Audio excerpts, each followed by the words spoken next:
What's up, you guys? Welcome back to church. Warren, so good to see you, buddy. Looking good in pink. Go, I man. love that. I love that. For those not watching on YouTube, you are missing a real treat today because Warren looks immaculate. Oh, come on. he's oozing what we like to call confidence. So that's what we're gonna talk about today. If I'm being totally honest, I am also oozing confidence. There you go. It is just what I ooze all the time. I'm going to stop saying the word ooze now because I feel like that's pretty gross. No, but confidence is not something in short supply here on the church podcast. I think we work hard to be humble. I think just like anybody, maybe we have insecurities occasionally or just things that we're challenged by. But Warren, one of the first things, if I may, that attracted me to even be like, man, I think I need to develop a relationship with this dude is just your physical presence of always walking around with your head held high, your hands ready to shake somebody's hand or high five somebody, your dapper attire without overdoing. Like there was like this maybe quiet, maybe not so quiet confidence about you in terms of interacting with people. But it seemed like you had a humble confidence, like a confidence filled with humility, right? So you cared about other people, but upon approach, it was like, I'm also secure in who I am. So now we can like enjoy a conversation together. I don't have to shrink away, but I also don't have to be the center of attention. Mm-hmm. I think that I do the same. Yeah. In fact, I always am a little bit wary of like, am I trying to steal a spotlight? Does somebody feel like I'm trying to steal a spotlight? Because I think you and I, whether it's through our life circumstances or whether it's through just God-given kind of like personality, combination of like intelligence and a way with people, you and I always seem like our confidence matched one another. And so then when we're interacting, there's no hesitation. And I think that's the beauty of confidence. Yeah. Is a lack of hesitation when it comes to people. And here's the really cool part is that like, I think God can use you even if you're not confident. Like even if you don't have what would people say? The way with people. Yeah. You don't have this like innate ability to interact with people. I think God can still use you. I do think it's interesting, however, that to have a friendship with someone who I feel like has a similar because I don't know if anybody has a level of confidence that I actually have, and I feel weird saying that out loud. But since we're talking about it, it's like we need to be real with everybody. But I find it cool to find friendships where it's like we can grow together because you kind of, I would say you have to have confidence in order to hear the things that you can improve on. Yeah. Like when it comes time for you and I to have iron sharpening iron and we have a tough conversation or we have a challenging conversation where we're trying to build each other up, it's that confidence in who you are that's not shaken, but that you can have something additive coming into your life. You can build upon. It's like confidence is this foundation that then the house can have additions added to it. Yep. You know, your castle can grow because the ground is secure. You're locked in. It doesn't mean you can't change. And it doesn't mean that occasionally it won't go sideways or be read as like, oh, you're so full of yourself. No, it's not like that. But like, I think confidence is something different. It's not pride. It's like, I'm secure in who I am. I am capable with people. I'm capable at what I'm doing, whether it's through years of practice or trial and error. I think confidence is just something you can grow. If I may, though, I don't know. It has to come from God a little bit too, because I see it in a few of my kids, but like I've always been surprised by, maybe it's something to dig into, by my level of confidence actually, like without effort, without trying. And I know it sounds like, I know it could come across as like self-worship. I promise it's not. But like, I actually am as confident as I seem. And the only reason I say that is there are people who come across as confident that you find out maybe privately, or you find out maybe struggle with really ground in confidence. Like they actually are not, but they're just good with people. So you're like, oh, that dude must be confident. I mean, think about famous people. Like you see actors and they're these like larger than life personalities, but then you find out they struggle with anxiety or they struggle with self-doubt. And I'm like, man, no kidding. No matter where I'm at, I'm kind of the last one to doubt myself. And it's really cool. I appreciate it. In fact, it helps if others doubt me on some things, it helps fuel that. Like I work even more confidently because I believe in myself. Yeah. So I don't know where it comes from necessarily, other than to say like, I feel like God just blessed me with it, but it feels like one of the key pieces of my life. Because as I keep moving forward, I think God uses it so that I can talk about him. Like he uses it with me and build relationships so that I can share him with people. And that ends up being the purpose of it. Anyways, I'm thankful for my level of confidence. I know there's a lot of people that don't have it. So part of the episode today, I want to talk to people about like the benefits of it. Yeah. But I first want to apologize because, man, for those people that struggle with it, I don't feel where you're coming from, but I want to try. I want to try. Like I want to be humble and open to the idea that people struggle with confidence. And so maybe we can help people today. Yeah. How close was I? Like, are we as close in our confidence level, our innate confidence level as I think, or where are you coming from? I think where we are today, we are locked in. We're close on that confidence level. And luckily for people who are struggling with their confidence, I've been there. I always haven't been this person. Okay. I've developed into this person. I grew into this person. There was a period of my life where super confident.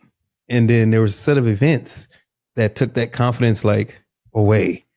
And then I had to learn through my journey with God, walking with Jesus and just growing. I've returned and exceeded where I used to be, And so I'd like to unpack that today. One of the things that you mentioned, right, is you see it in your children and it just kind of comes out and you don't know like where it comes from. Well, I think one of the key things for me is my children. I have 7 beautiful children and I have 3 boys and 4 girls. And so you see, I got pink on today, right? Yes, sir. On purpose, right? Okay. I'm a girl dad, right? So to wear pink as a man, right? In fashion today, pink is cool, right? But I mean, 10 years ago, 15 years ago, wearing pink was a little, hey, what's going on with you, right? You'd hear more about it. Hey, what's going on with your style, Yeah. So you got to be kind of a little bit confident to be, a big, man wearing a pink shirt, like really pastel pink. And so I get that my children have given me a level of confidence just by living their life. I'm proud to say I have a 25-year-old son who's a police officer and a dad to 2 amazing children. But while I'm here, let me shout out one of my children who kind of pinned me down the other day. Isabella, if you're watching and she watches all the podcasts, shout out to you. Isabella is my second oldest daughter and she is phenomenal. She is amazing. All my girls are amazing. But I want to take a moment to shout Isabella out because she's one of my children who you can't tell her that she can't do something. Like she will get physically upset with you if you challenge her. If she, or if it's something that she's new to, she will learn it just to prove you wrong. Right. So she has a high level of confidence. I believe confidence in general comes from our environments. Maybe a little controversial, right? But I think it comes from our environments. When I was a little boy growing up, I borrowed my confidence from my father. Right. Okay. He was a preacher. He was a business owner. He was a foreman at Shell Oil Company. He had a lot of stuff going on. But because of the way people treated him and revered him, that kind of gave me a little bit of swagger about who I was. It was like, I'm his son. I am connected to that guy. Like, that's right. When he walks in the room, they're like, sir, reverend, and I'm like, yeah, I'm his son, and so I think because I was in that environment, I was a very confident young man. I mean, he always told me, Dion, you can do anything you put your mind to. He constantly, random times would tell me that as long as I put my faith in God, there's nothing that I could not achieve. And that just kind of stuck with me, just kind of repeated it. And that was my environment. He created that environment for me by who he was and what he said to me. Right. And so like I explained in the beginning, like my confidence was here. And so at 15, when he passed away, that voice and that environment ceased to exist, because in life, environments change, right? They fluctuate. And so at that young age, I held on to that confidence as long as I could. But when things started to change because he was no longer there, my confidence kind of was like, well, wait a minute, do I really need him to activate the God in our lives? Like, was it really God or was it him? Like, why is everything going bad now? Like, seems like everything good was connected to him and now everything bad is happening and, there's no him to go to. And so I'm like, my confidence kind of like dipped a little bit, but slowly but surely, continuing to trust in God, following the words that, he taught me how to connect to God. And so I learned that the confidence comes from the environment, but we set the environment. And the most important thing about the environment, I remember my dad always put God first. That made the difference. It wasn't really him. It was God working through him in his life and how he took care of people, how he saw people. I was experiencing the fruit of a life lived through Christ, And so, and that's, when I see your kids, I know they're in an environment where they're experiencing confidence. It comes from the leader. You and your wife do an amazing job, but you got some children who know God for themselves. You've raised them in an environment and they've grown confident. When I see my children, they've been raised in environments where it's a God-centered environment. And so I believe that confidence comes from the environment you're in. But God has to be the center of that environment. And so that's how I kind of like, I know what it's like to not be there. And so if you're not there, and especially if you're an adult, I will point out to you that if you lack confidence, check your environment. And as an adult, you kind of set the tone for the environment. Is God really the center of it? Yeah. Is he really the foundation of what is happening in your life? Or is it centered around getting stuff, keeping up with people, how much money I can make?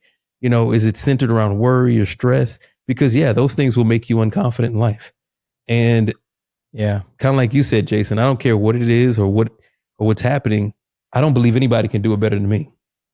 Like if it's gonna get done, right? Like, and God's called me to do it. Nobody can do it better than me. Like I can do it.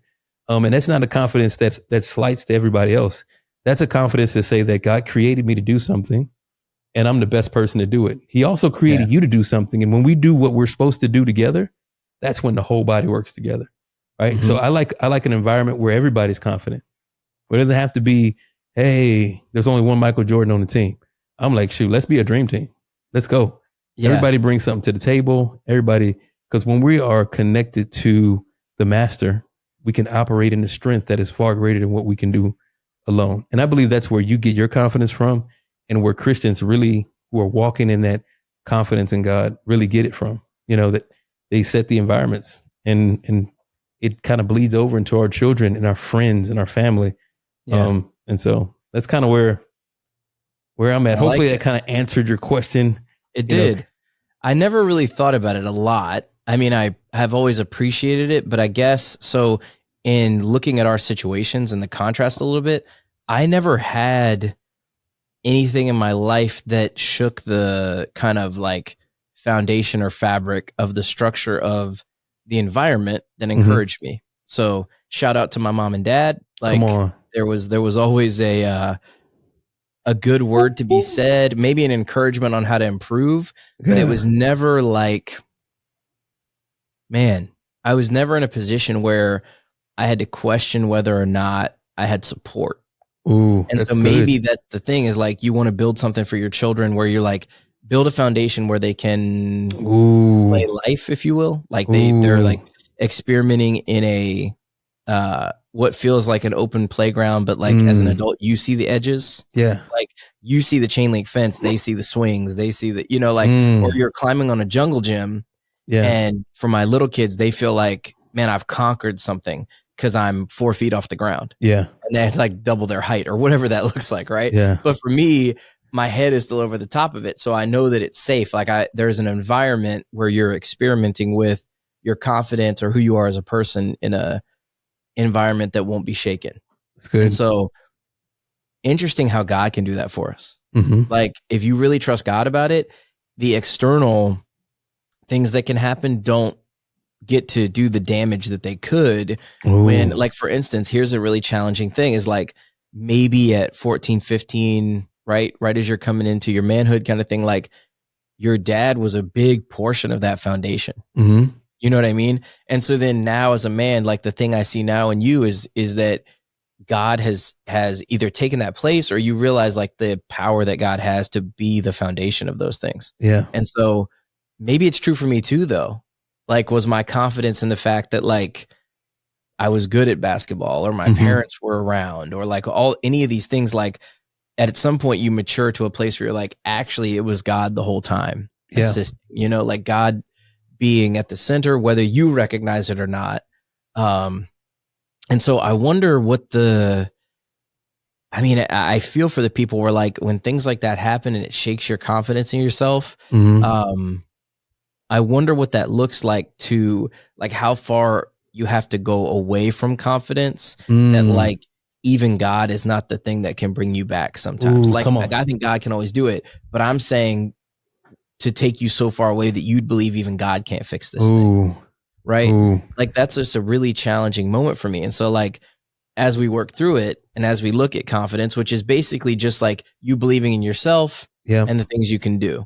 I do believe sincerely that there are smarter and less smart people. There are talented people. And by the way, there are gifts in some areas that like, it doesn't make sense. Like there's 8-year-olds that all of a sudden have this like savant like ability to paint paintings and can't even explain it. I saw a great video one time. This guy that had, it was either autism or Asperger's, like some kind of capacity limiting, mental situation happening for him.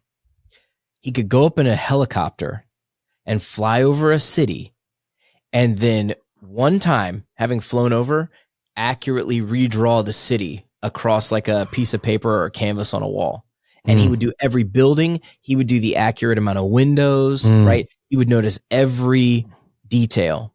But what had to happen in that scenario is he had to have an environment that they built where he could draw because I think he was nonverbal.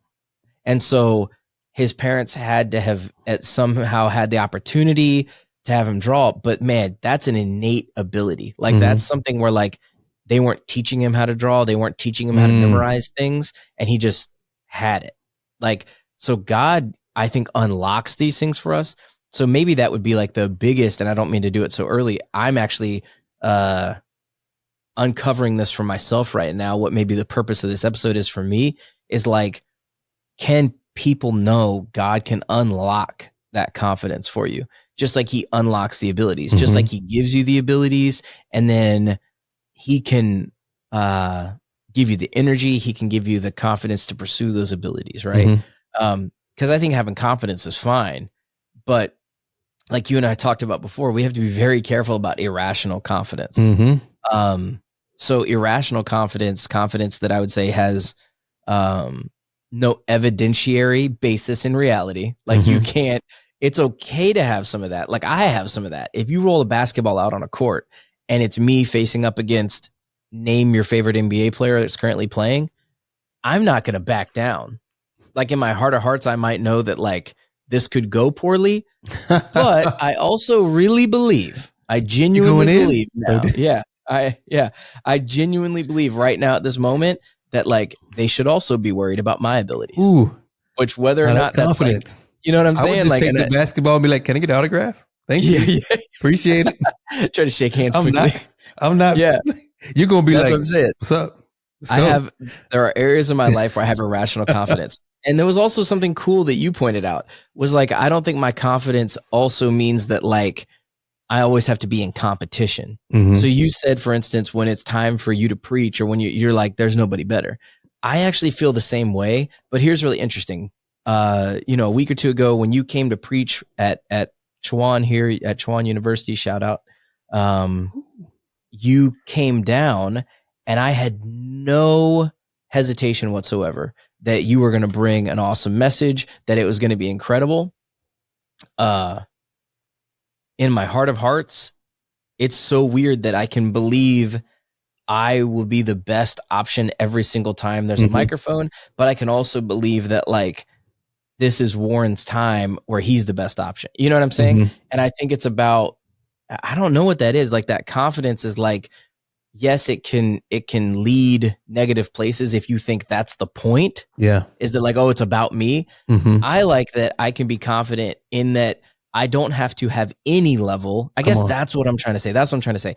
I don't have to have any level of insecurity about my ability to also be excited for the confidence and ability you're bringing. Come on. Like I don't have to say like, oh, well, I'm better than Warren. Even if I feel that, what is the downside of feeling that? I think some people do that too, by the way. They downplay and kind of criticize like, you're so confident. Well, it's like, why is that an issue? Because all I'm saying is it doesn't make me better than anyone, but I don't doubt myself. Because what's my foundation? Like, why should I be worried? That's good. Are you saying I should adopt a spirit of more fear? Should I adopt a spirit of inadequacy? Like what? It's really interesting to me. Why wouldn't you want to walk around as confident as possible, as long as it doesn't mean you're then treading on other people's feelings? You're destroying somebody else's mindset. Like to me, confident people, the benefit we have is we can lift other people up confidently, and it doesn't have to be to our detriment. Like I don't have to talk negatively about myself or act like I'm not confident to say like, man, Warren, you're the guy. In fact, I think it requires real confidence to build up you have to be a great leader to build up other leaders. So good. You know what I mean? So it's a strange moment in our world where I think you have to be really careful of the people that want to knock down your confidence so that it makes their level of confidence seem higher. And what we have to do is work to be like, no, let's lift those people up. Don't dull your shine, right? Don't dull your shine. Help other people shine brighter. Yeah.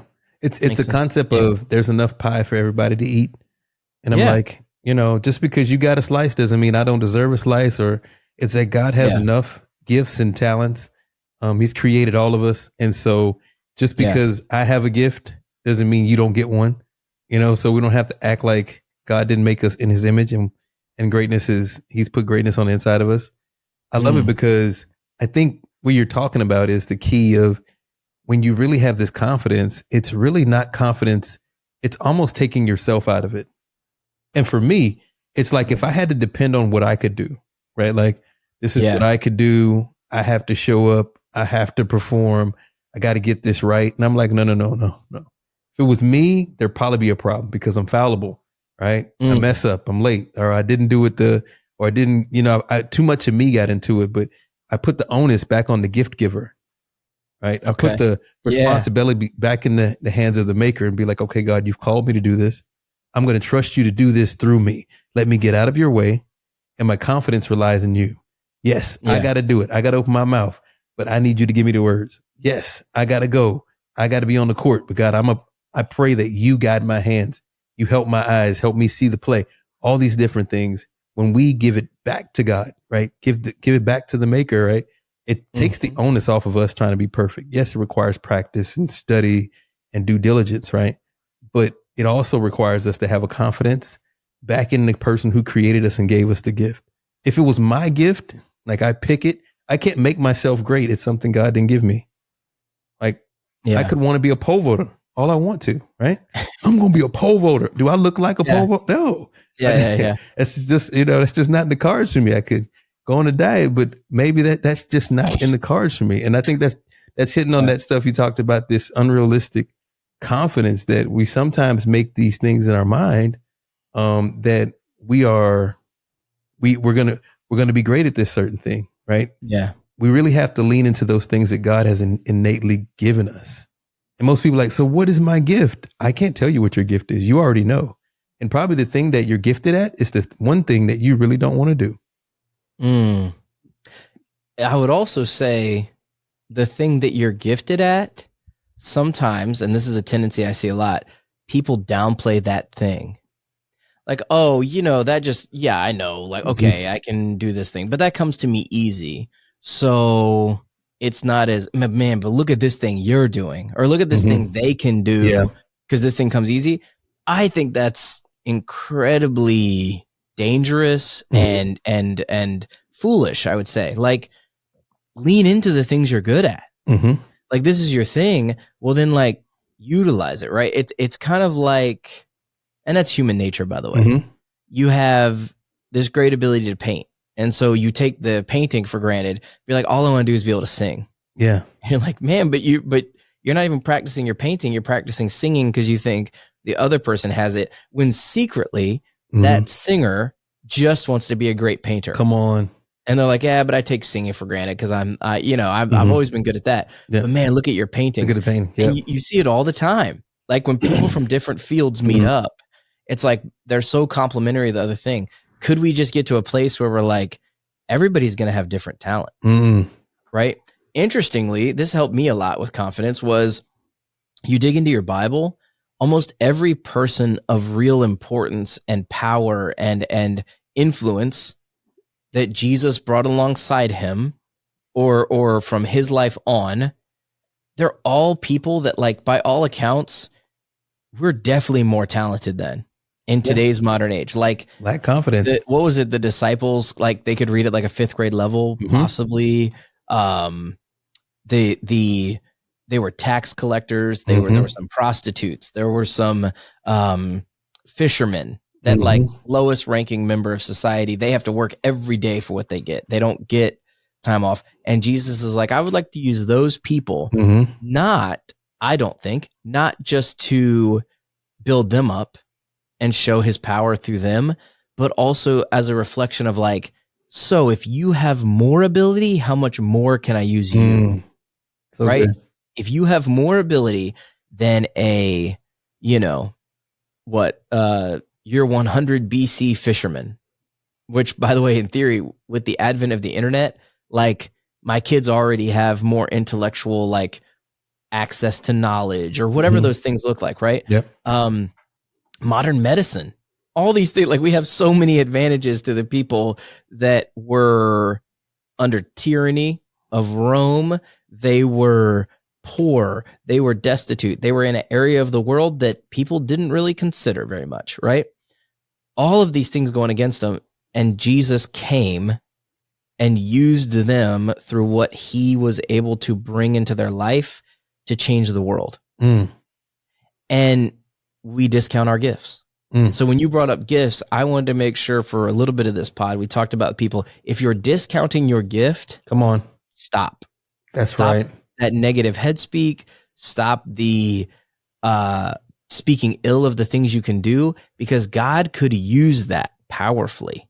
Yeah. Like, however silly, whatever you've started to tell yourself about your gift, stop doing that. Like, your gift is so important to somebody. Yep. And interestingly, the more you discount it, the more God's like, well, I guess we'll just put that on the shelf until you're ready to lean into it then. Because I think God really does want to use it.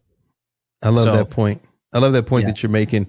And I want to dispel, kind of like take that myth just a little bit further out into space, right?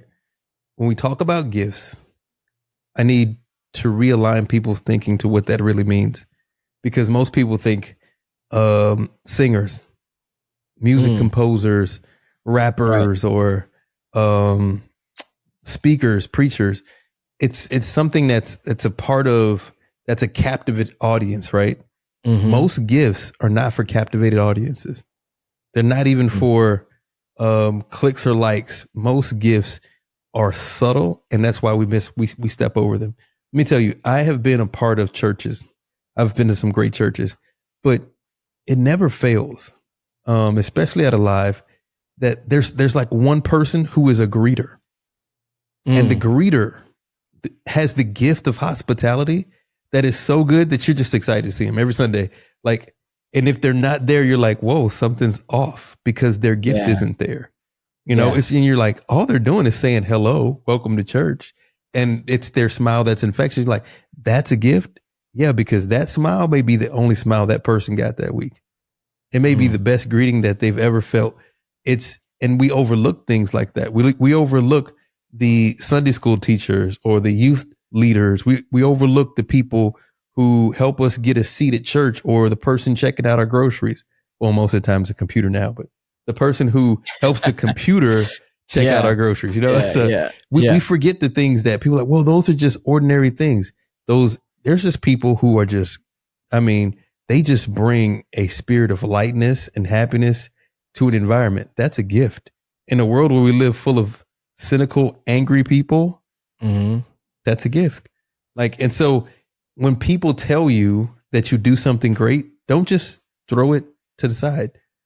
You know, don't just toss it to the side. Lean into what they're saying to you. You know, like most people are like, you know, you made my day here. And you're just like, okay, I'm just doing my job. Well, maybe that's a part of what makes you amazing in the kingdom of God. I think we put too much onus on these awe-inspiring artists, you know, or the people who are on front. But the people on front are never in front without all the people behind the scenes. You know, all the people in the media room, the people who are getting water, the people who are seating the people in our lives who make things go. So rewrite what you think is important, because it's the little things that go farther than the 40-minute sermon or the concert or album or the things that we give all this credit to, right? We forget the things that people do for our lives that are so amazing and bring so much. And often we don't realize them until their gift is gone and they're gone with the gift. So, you know, to all the people who, you know, you don't sing, you don't speak, you don't, you know, it seems like I've talked to people like, I don't do anything special. I'm like, what do you mean? I don't do anything special. I'm like, yeah, you do. Everybody talks about you. You're a great friend. Like, I know a lot of people who just want to be connected to you because you're a great friend. You have a great disposition. That's a gift. Yeah. Find where you can put that and ignite it, you know, and spread it across the world. So, yeah, there's so many things that because they're not glorified, right, in the media or in culture, that we take for granted. Like, somebody who's calm is like such a good gift to have, especially if like you're coming in turmoil and you know it's somebody who's always like, they might discount the fact that they're soft-spoken and just say hi. And it's like one of those relationships that's low stakes, high reward. Like, you know, you don't have to like explain yourself. They'll just be like, hey, how are you? Good. You know, like the kindness of that, and here's the really interesting thing. I've noticed that culturally, it seems like we discount gifts, or we're not confident in the gifts that don't give us a monetary reward. Ooh. That's the real truth. Ooh. Is like, if we don't have a way to quantify its impact immediately, stepping on toes. God, it's okay. If we don't have a way to quantify it immediately, we discount it, right? Oh, well, I'm like, at my job, I'm an accountant and I'm really good at spreadsheets. But what you don't know is that boss keeps you around because a lot of people can do spreadsheets, not anybody, but like, and in fact, they have AI programs that can do spreadsheets now. You don't know that the boss keeps you around because you are so calm. You don't get shaken when we find out there's an error and has to be fixed. Like, you've been there for years and people might even forget to praise you for the thing because, like, man, I just need them around because they give me confidence because they're never negative. Like, without a spirit of negativity, maybe that's your gift, is you just stay positive. And you don't even realize what a benefit it is to that whole entire situation. That's good. Right. And so, if you can't quantify it and put a dollar value on it, I think we do get our own head. And by the way, these are all like lies from the enemy too. Like the whispers in your ear about like, this is not even that big of a deal. If you weren't around, nobody would notice. Like all those kind of things. Like, for sure, those are lies because we love relationship, right? And it's cool to like go to a concert Yeah. But over and over and over again, like the people that are most confident, isn't it interesting? Like behind the scenes, they need people in their life that is like their inner circle that helps them maintain a confidence in their value. Because you would think being like worshipped from, and basically everything you talked about was like stagecraft, right? Mm-hmm. We look at the people that are in the spotlight, Yep. and whether it's an athlete or actor or all those things, and we're like, oh, those are really confident people.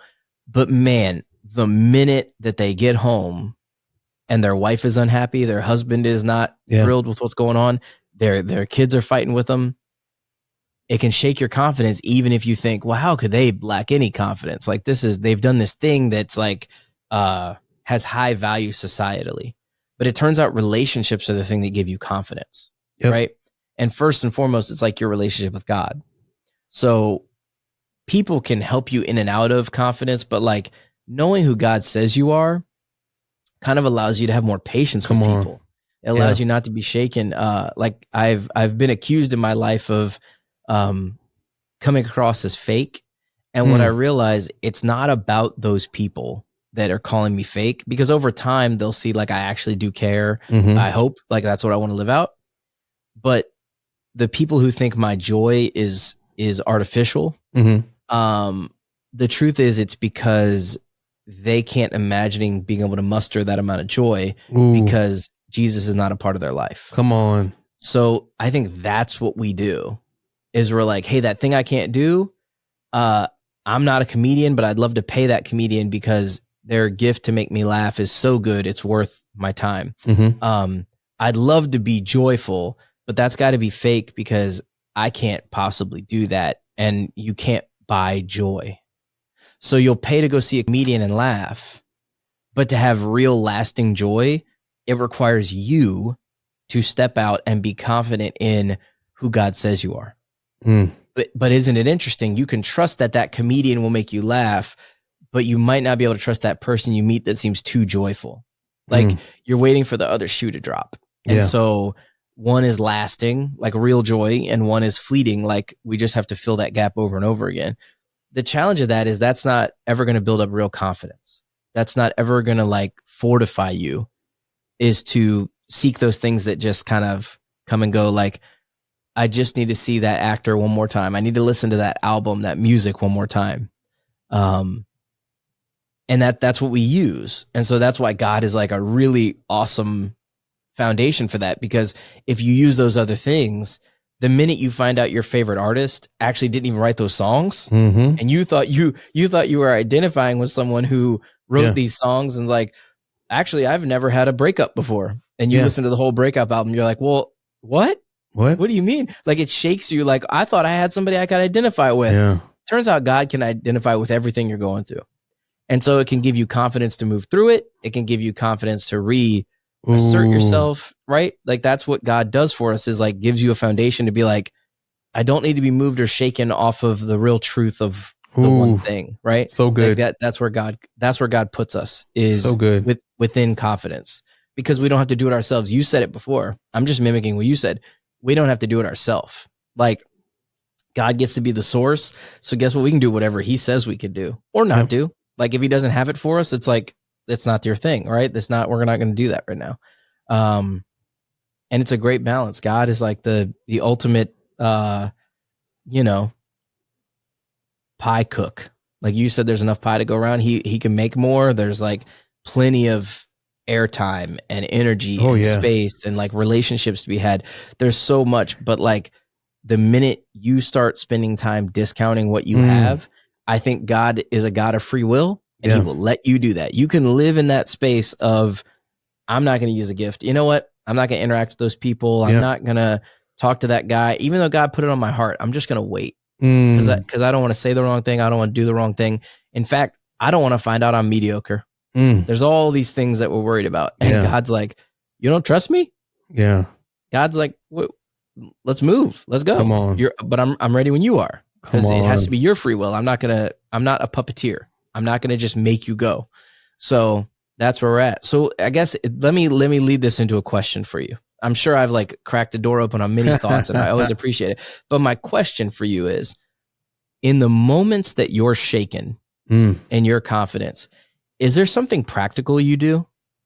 Is there something like, by the way, it could be prayer, it could be reading your Bible, those kind of things. But like, in all sincerity, is there something that helps you particularly to get out of those spaces? Like for some people, man, I got to do physical activity, workout.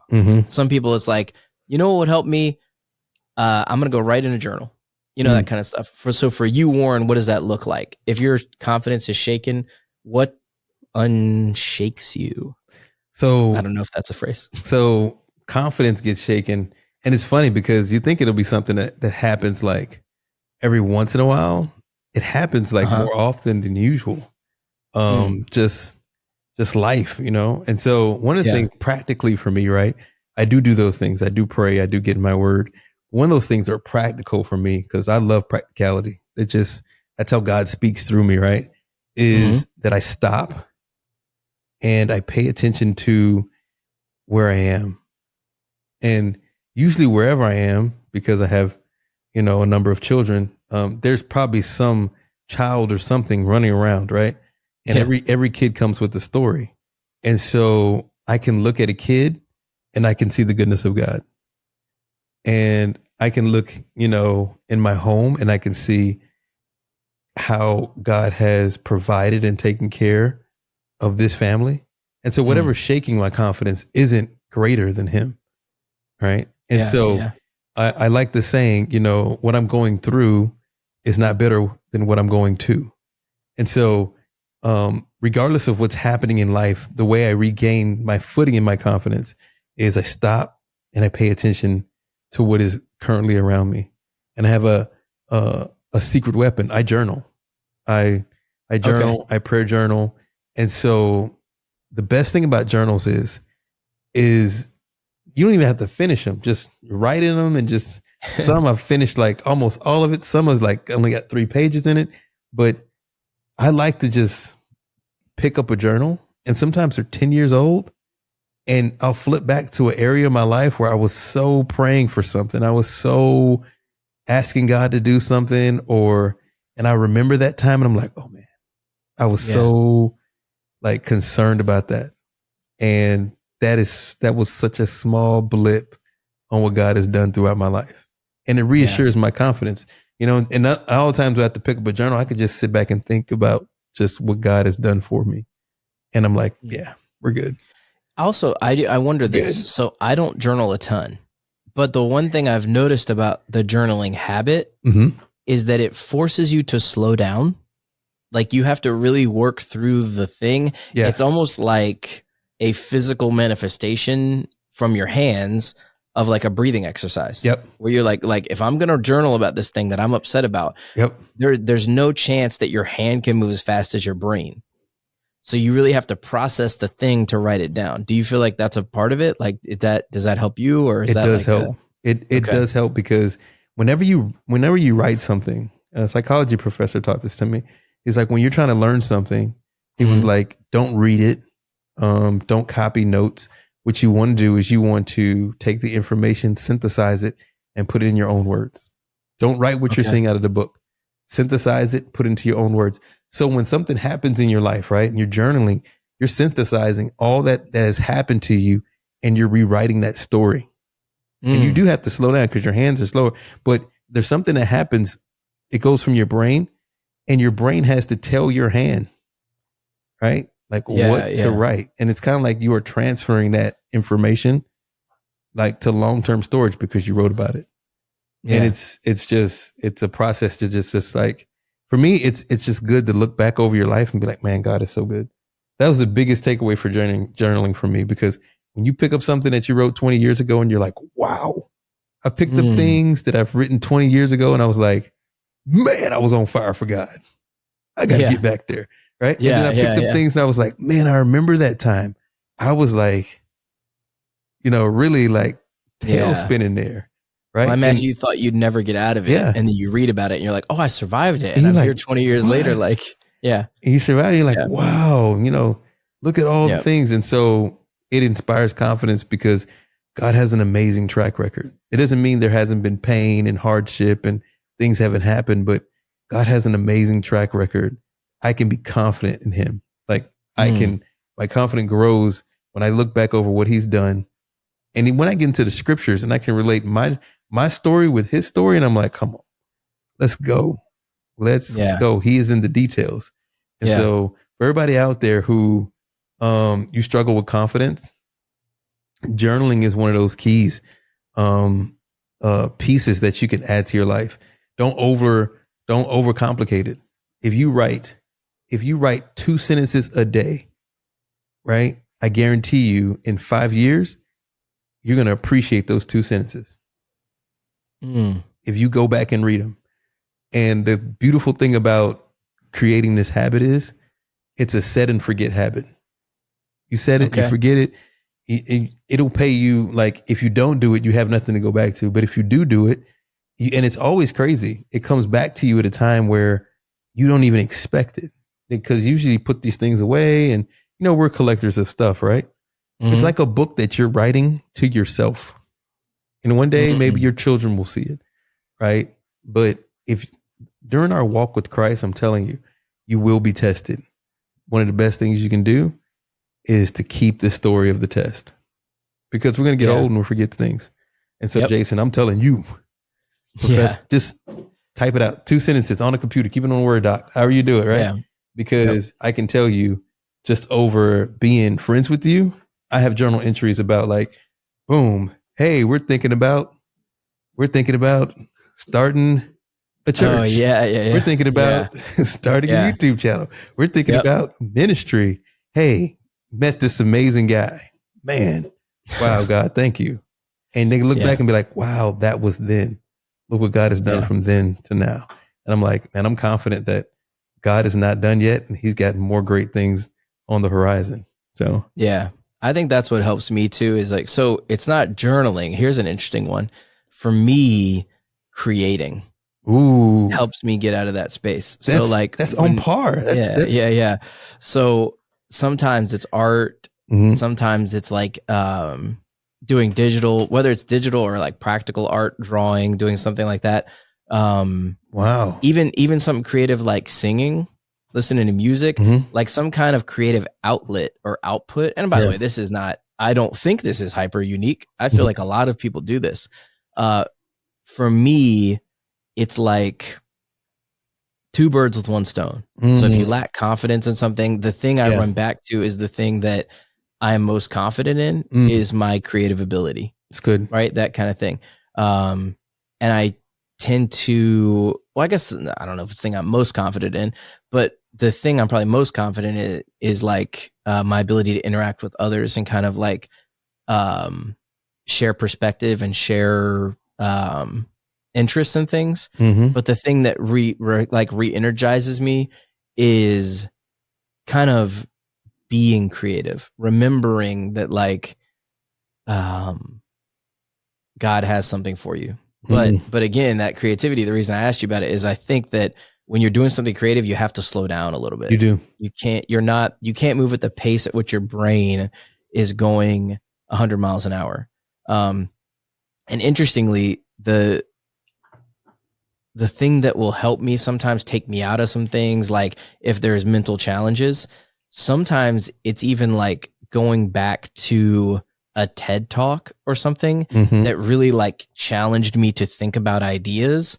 So in some way that creativity ports over to like, I'm going to go back to something that's like basically going to take me out of my headspace, and I have to creatively think about something, or if there's some project I can go back to, those kind of things. So maybe that's the key to confidence. This is the bottom line. Ready? Get out of your own head. Like, don't even how about this? When you're dealing with confidence, you guys listen up. When you're dealing with confidence, you don't get to decide how confident you are. You don't get to decide how effective you are with people. Just go and then let the results live. And if something bad happens, that doesn't mean the next time you interact with somebody, something bad's going to happen the next time. That is not how life works. So like, the best way to move confidently is to have a very short-term memory on like negative things that happen to you. And I think that's what I have. I think so. I've been trying to distill it down. We're 50 minutes into this pod. That's the key that I'm realizing about myself is if something bad happens, you have to like take it in. You try not to live with it too long. The longer you live with it, the more it will hurt that level of confidence you have. The key is like short-term memory, man, because I'll tell you one thing. And if it's an area I've worked in, if I lose at a chess game, if it's anything competitive, right? I lose at chess against a student. The next time we play, I'm like, got it. I'm winning the next game, right? And it actually doesn't matter how many times I lose. It's like, no.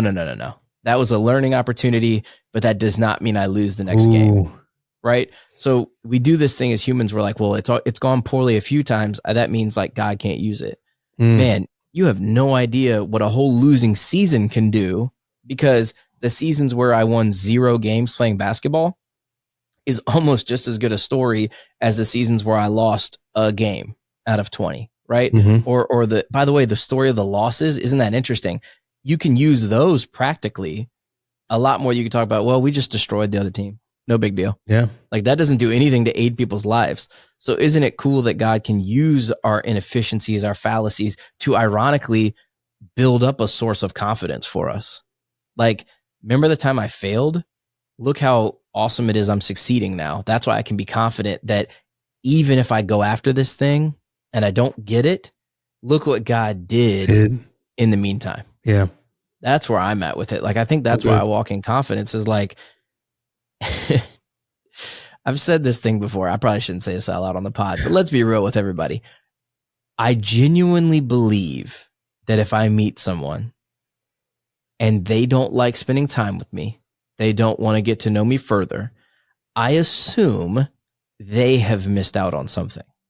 Because if I let myself be like, well, I guess I'm not valuable, the next person that could benefit from a relationship with me where we can build each other up, I might avoid that because you're like, man, look how cool that person is. That reminds me of that one cool guy. I'm doing big, huge air quotes for those not watching. Remember that cool guy or girl that like made me feel bad? Because maybe honestly, the truth is they're struggling with some insecurity. Well, now I'm not going to go try to build a relationship with a new person because that last relationship dinged me up so bad, right? This person I didn't get along with. This person hurt my feelings, which means the next person is definitely going to hurt my feelings, which by the way is a lie. That is a lie that Satan will use, right? That is a lie Satan will use to keep you from the relationship that will end up mattering. That's it. That's it, period. So what you can do is listen to the lie. You can just avoid relationship. You can go after like, maybe I'll make friends with this guy, but like this guy seems too cool. And also what we start doing really unhealthy, we start reading books by the cover. Oh, that guy has a certain pair of shoes on, definitely gonna not like me. I can't afford that thing. Look at that car he drives. He must be a jerk. Look at this thing. Look at that thing. Look at this thing. Look at that. Right? We just do it. And we like stack up this story about people before you even say hi. If I go to meet a famous person and they treat me like garbage, maybe they're busy, they don't mean to, or maybe they definitely mean to, and it's a protective mechanism. That does not mean the next famous person you go to meet is going to treat you poorly. That doesn't mean that person that's sitting alone in the corner that lashed out at you at the airport when you're like, hey, how are you? That doesn't mean that person at church is going to do the same thing. That doesn't mean that person at the restaurant is going to treat you poorly.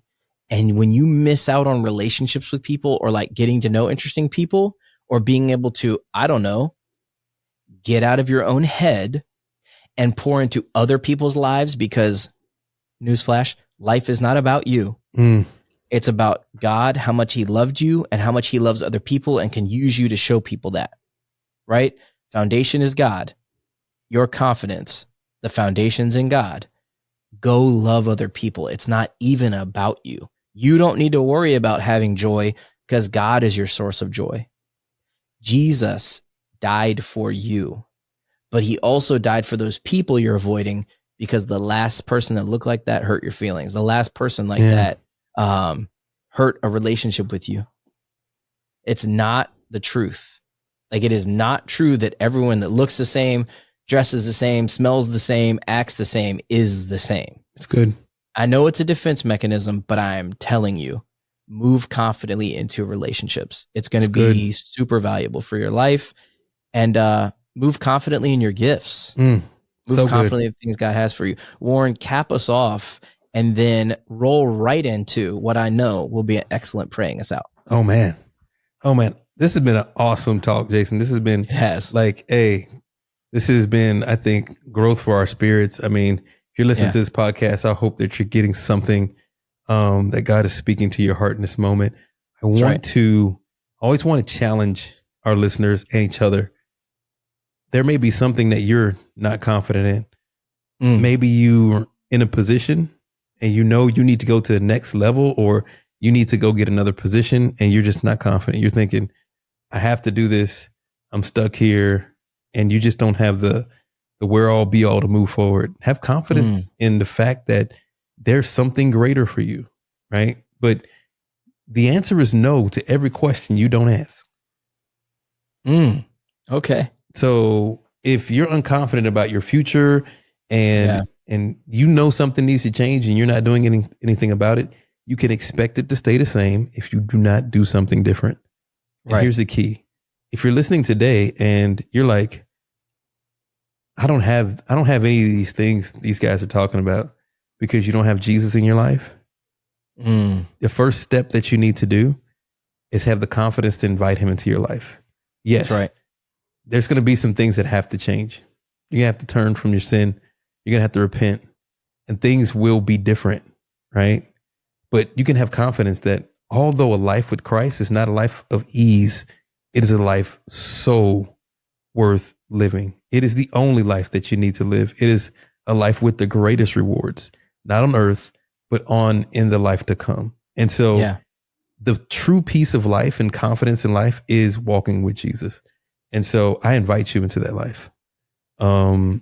Get connected to a Bible-based church and start walking with Christ, because that's the only way to live your life connected to Jesus Christ. And finally, for those who, maybe you're in a position in your life where you're thinking that you don't know what direction to turn. Maybe you've just been beat up so much in life and you're ready to be like, I don't know. I clicked on this episode called Confidence. I don't know. Right. I don't think there's any good thing about me. The Bible teaches us that we are all put together, knit together in our mother's womb, that we are God's masterpieces. And there is something amazing and special about you. And it's not a mistake that you're listening today. God wanted you to hear this, that he's not finished with your story. So have confidence that the best is yet to come in your life. Keep your hands in God's hands and watch what he'll do for you. Watch what he'll do through your life for him. That's good. Heavenly Father, Lord, I thank you that we get the opportunity to do church podcasts. God, I thank you, Lord, that you allow us to unpack these topics and to talk about your goodness, God. Help us to have confidence, not in ourselves, but in you. Help us to have the confidence to come to you in every situation in our life, with everything, God. Help us to get out of our own way, get out of our own heads, and help us to operate in the way that you've created us to operate, God. Help us to be bold in our faith, bold in our life, bold in our decisions, God. Protect and cover us, God. Lord, I thank you for this opportunity. In Jesus' name, amen. Amen. It's good, man. Go confidently out there, y'all. It's gonna be good. Dude, love you, brother. Love you too, man. We'll see you next time, man. Yes, sir.